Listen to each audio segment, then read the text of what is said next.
Bahujan Samaj party के रुकन assembly Mukhtar Ansari की मुश्किलात में मजीद इजाफा हो गया है। इलाहाबाद में वाक़े MP MLA की खुसूसी अदालत ने मुख्तार अंसारी के खिलाफ इल्जामात तय कर दिए। अदालत ने मुख्तार अंसारी पर अगवा बराए तावान, जान से मारने की धमकी और सबूत मिटाने के इल्जामात तय किए हैं। वाज़ेह कि दिसंबर 1997 को बनारस के थाना भेलपुर के नंद किशोर रोंगटा ने मुख्तार अंसारी के खिलाफ अगवा और जान से मारने की धमकी देने के इल्जाम में मुकदमा दर्ज कराया था। इस मामले की हतमी समाअत के बाद खुसूसी अदालत ने मुख्तार अंसारी के खिलाफ इल्जामात तय कर दिए हैं। मुख्तार अंसारी कई और संगीन मामलों में यूपी के बांदा जेल में बंद हैं। भाजपा के बाहुबली विधायक मुख्तार अंसारी जो कि बांदा जेल में निरुद्ध हैं, इनके खिलाफ वाराणसी के थाना बेलूपुर में एक FIR महावीर प्रसाद रुंगटा ने दर्ज कराई थी, जिसमें उन्होंने कहा था कि नंद किशोर रुंगटा जो उनके भाई थे, उनका अपहरण हुआ था और 1.25 करोड़ रुपए की फिरौती की मांग की गई थी, जिसकी पैरवी वो कर रहे थे। 5 नवंबर 1997 को शाम 5 बजे जब वो अपने घर पर थे, उनको मुख्तार अंसारी ने फोन करके धमकी दी थी कि वो पैरवी ना करें वरना उनके पूरे परिवार को विस्फोट लगाकर उड़ा दिया जाएगा, और जान से मारने की धमकी दी थी। जिसमें आरोप पर दाखिल होने के बाद मुकदमा विशेष जज MP MLA कोर्ट इलाहाबाद की अदालत में आ गया था, जहां मुख्तार अंसारी की डिस्चार्ज एप्लीकेशन पहले ही खारिज की जा चुकी है। आज कोर्ट ने वीडियो कॉन्फ्रेंसिंग के जरिए मुख्तार अंसारी पर आरोप तय कर दिया है और विचारण के लिए डेट लगा दी। गौकुशी के इल्जाम में माखूज 5 अफराद के खिलाफ पुलिस की तादीबी कार्रवाई पर इलाहाबाद हाई कोर्ट ने रोक लगा दी है। पुलिस ने एक ही घर के 5 अफराद पर गौकुशी के तहत मुकदमा दर्ज किया था। जिला कोशांबी के रहने वाले शेर मोहम्मद और इनके 4 बेटों को पुलिस ने गौकुशी के इल्जाम के तहत गिरफ्तार किया था। 5 अफराद को अदालत ने जमानत पर रिहा करने का हुक्म दिया था, लेकिन फरीक मुखालिफ की तरफ से अदालत में इनकी जमानत मनसूख करने की दरख्वास्त दाखिल की गई थी। मामले की समाअत करते हुए जस्टिस पंकज नकवी और जस्टिस नवीन श्रीवास्तव ने पुलिस को हिदायत दी कि गौकुशी के इल्जाम में जमानत पर रिहा 5 अफराद के खिलाफ किसी तरह की कोई तादीबी कार्रवाई न की जाए। अदालत ने इस मामले में रियासती हुकूमत से अपना जवाब दाखिल करने का हुक्म दिया है। ये 22/6/2021 की एक FIR थी, जिसमें IPC की धारा 389, 323, 504, 506, 452 तथा काउ स्लॉटर एक्ट 358 के तहत मुकदमा लॉन्च किया गया। जो तहरीर पढ़ने से देखने से ये बिल्कुल फर्स्टली ये समझ में आ रहा है कि बिल्कुल रॉन्ग है, फॉल्स है ये FIR लॉन्च करी है। कोर्ट ने इस पर ये सारे मामले को, पूरी इनकी स्टोरी को झूठा मानते हुए उसने स्टे लगा दिया है। कोर्ट ने स्टे में अपने ये भी कहा है कि हम इस अगली डेट पे 29/11/2021 को डेट लगाते हैं, इसमें फिक्स करते हैं। अगली डेट में क्वैश कर दी जाएगी, हो सकता है, उम्मीद है कि क्वैश हो जाएगी। कोर्ट ने ऐसा ऑर्डर किया है।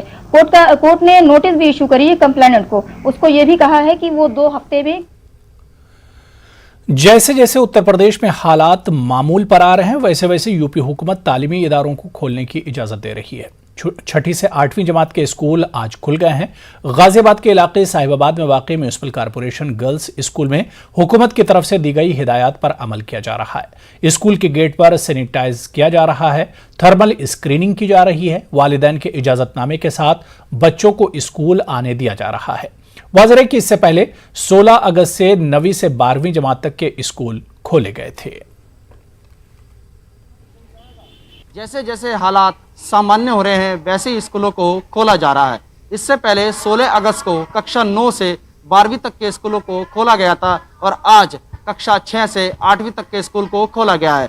इस समय मौजूद हैं गाजियाबाद के साहिबाबाद क्षेत्र में बालिका विद्यालय स्कूल में मौजूद हैं। आप इस समय तस्वीरों में देख सकते हैं कि किस तरह से सोशल डिस्टेंसिंग की जा रही है। कोरोना के बाद स्कूलों को खोला गया है, काफ़ी लंबा समय हो गया है। स्कूल की प्रधानाचार्य हमारे साथ मौजूद है, हम इन्हीं से बात करते हैं। मैम, किस तरह का नियम रखा गया है और कैसे कक्षाएं संचालित की जा रही है?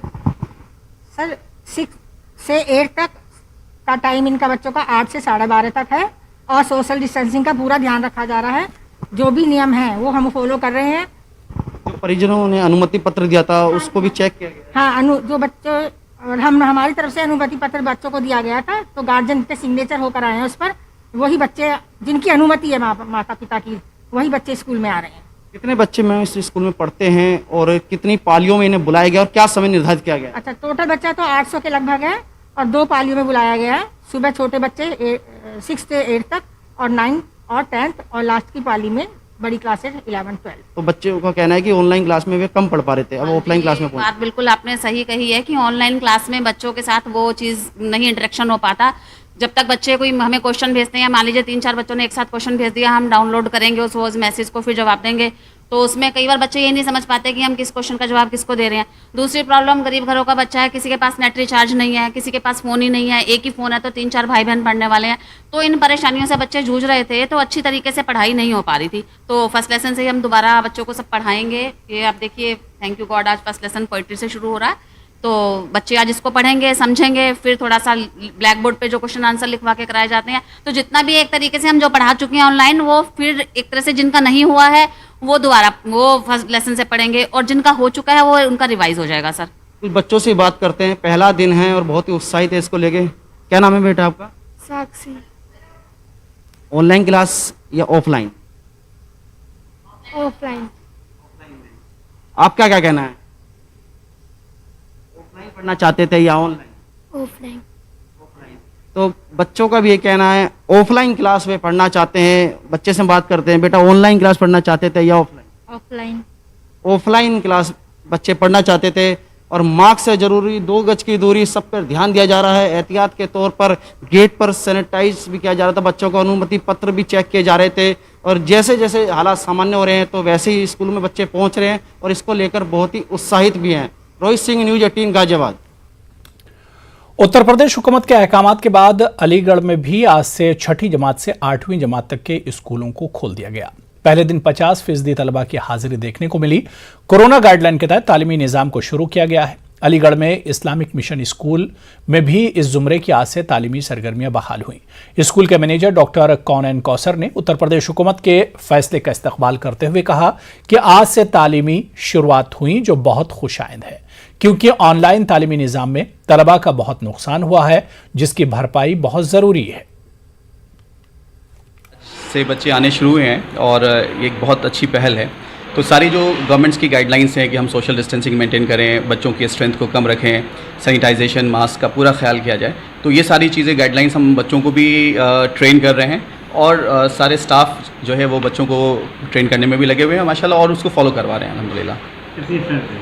तकरीबन 50% के आसपास स्ट्रेंथ जो है वो आई है तकरीबन। स्कूल इतने दिनों बाद आने के बाद बहुत अच्छा लग रहा है, हमें बहुत ही अच्छे से क्लियरली समझ में आ रहा है सारी टॉपिक्स। ऑनलाइन हमारी क्लासेस जा रही थी, मगर फिर भी इतने अच्छे से इंटरेक्शन नहीं रहता था टीचर के बीच में, और स्कूल आने के बाद हर एक कॉन्सेप्ट क्लियर है हमारा, और बहुत अच्छा लग रहा है इतने दिन बाद हम स्कूल आए हैं। तो बहुत अच्छा लग रहा है क्योंकि अब फिर से टीचर से मिल सकते हैं और उनसे जो भी हमारे डाउट्स हैं वो क्लियर कर सकते हैं। और हमारे स्कूल ने तो वैसे ऑनलाइन क्लासेस भी बहुत अच्छी चलाई थी, लेकिन ऑनलाइन क्लास में वो फीलिंग और वो अच्छा से नहीं समझ में आ पाता है जितना ऑफलाइन होता है, तो बहुत अच्छा। मुल्क भर में कोरोना के खिलाफ टीकाकारी के जरिए जंग जारी है, वहीं लगातार टीकाकारी को लेकर बेदारी मुहिम भी चलाई जा रही है। कानपुर में वैक्सीनेशन को लेकर पुलिस कमिश्नर और शहर काजी ने आवाम से अपील की है कि वैक्सीन जरूर लें ताकि कोरोना को हम मिलकर शिकस्त दे सकें। आप जो मुहिम चला रहे हैं या जो न्यूज़ 18 उर्दू चला रहा है, मैं शुक्रगुजार हूँ उनका। सबसे बड़ी चीज़ ये है कि अपील ये है हमारी कि ये हमारे लिए, हमारी सेहत के लिए, हमारी कोरोना वायरस से बचाव के लिए बहुत मुफीद है, और जो लोग नहीं लगवा रहे हैं वो नुकसान कर रहे हैं, अपना भी और अपने साथ रहने वालों का भी नुकसान कर रहे हैं। खुदा का वास्ता दे के कह रहा हूँ, ये हमारी सेहत के लिए मुफीद है, मुनासिब है, लिहाजा इस पर गौर करें, तवज्जो दें, और अपने सारे जन बच्चों के साथ घर भर को ले करके वैक्सीनेशन के सिलसिले में फैसला लें और जाकर के वैक्सीन लगवाएं। कोविड-19 की लड़ाई में अब वैक्सीन का केंद्रीय रोल है। यदि आप वैक्सीनेटेड हैं, आपको वायरस छुएगा तो आपको कोई फर्क नहीं पड़ेगा, और अगर पड़ेगा भी तो बहुत ही मामूली असर उसका होगा, ऐसा विशेषज्ञ हम लोग को बता रहे हैं। तो मेरा आपसे अनुरोध है कि जब आपका नंबर आए तो वैक्सीन आप जरूर लगाइए, क्योंकि जिंदगी का यकीन वैक्सीन। न्यूज़ 18 उर्दू द्वारा शुरू की गई ये पहल बहुत महत्वपूर्ण है। हम सबको मिलकर के अपने आप को स्वस्थ रखना है। अगर हम कोविड से दूर हैं तो पूरा समाज, देश, दुनिया कोविड से दूर है। जमीयत उलमा लखनऊ के साबिक कारगुजार सदर सलमान खालिद का कहना है कि मसलकी और मिली इत्तेहाद के बगैर हुकूक की बाजियाबी नामुमकिन है। डॉक्टर सलमान खालिद ने कहा कि दाखिली इंतशार खत्म करके ही तरक्की के रास्ते तय किए जा सकते हैं। हमारी कौम का ये अलमिया है कि हम लोग एक जगह एक साथ एक प्लेटफॉर्म पर कभी नहीं रह पाते हैं। हमारे जो बुज़ुर्ग हैं, हमारे जो सीनियर्स हैं, हमारे जो उलमा इकराम हैं, उनको चाहिए कि बिना मसलकी इख्तलाफात को हटा करके, मजहबी इख्तलाफात को हटा करके सारे तबके के लोगों को, सारे मसालिक के लोगों को एक साथ मिला करके अगर हम काम करेंगे तभी हम मुसलमानों की फ़लाह व बहबूद के लिए कुछ कर सकते हैं। वरना इस हिंदुस्तान के अंदर अगर इसी तरह से मसलकी एतबार से या एक दूसरे को नज़रअंदाज कर देने से मीटिंग्स होती रहीं, अलग अलग तंजीमें बनती रहीं, तो यकीनन उसका खमियाजा हिंदुस्तान का मुसलमान उठाएगा और अल्टीमेटली हिंदुस्तान का मुसलमान उठाएगा और हिंदुस्तान को भी उठाना पड़ेगा। इसलिए मेरी उलमा इकराम से गुजारिश है कि इस तरह की चीज़ें जो हो रही हैं वो अमली तौर पर आने से पहले एक प्लेटफॉर्म पर सब लोग आ जाएं, मिल करके बात करें, बैठ करके खुदा के लिए बैठ करके बात करें और हम सब की फलाह बहबूद के लिए सोचें। ऑल इंडिया कौमी तंजीम के सदर साबिक मरकज़ी वज़ीर तारिक अनवर की हिदायत पर उत्तर प्रदेश के सदर मोहम्मद तालिब ने मारूफ समाजी कारकुन मोहम्मद जमाल खां को उत्तर प्रदेश का नायब सदर और मगरबी उत्तर प्रदेश का इंचार्ज मुकर्रर किया है।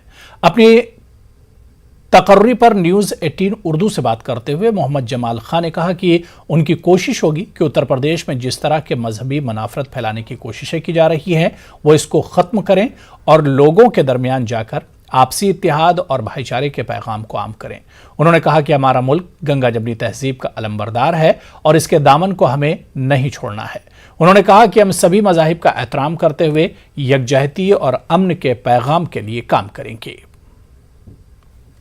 उत्तर प्रदेश में जो हिंदू मुसलमान के बीच एक नफ़रत की लकीर खींची जा रही है उसको ख़त्म करने का प्रयास करेंगे। जिस तरह वेस्ट बंगाल में अभी चुनाव थे, तारिक अनवर साहब ने अपनी पुरजोर कोशिश कर करके एक मीटिंग की वहाँ और एक आम मीटिंग भी की, नेशनल काउंसिल की मीटिंग भी की। मैं वहाँ मौजूद था और उसका परिणाम आपके सामने है। इसी तरह हम घर घर जाकर के उत्तर प्रदेश में लोगों को बताएंगे कि हिंदू मुसलमान की जो एक लकीर खींचने का काम जो एक खुसूसी दल कर रहा है उनकी बातों में ना आए और सब लोग एक मिलजुल कर रहें।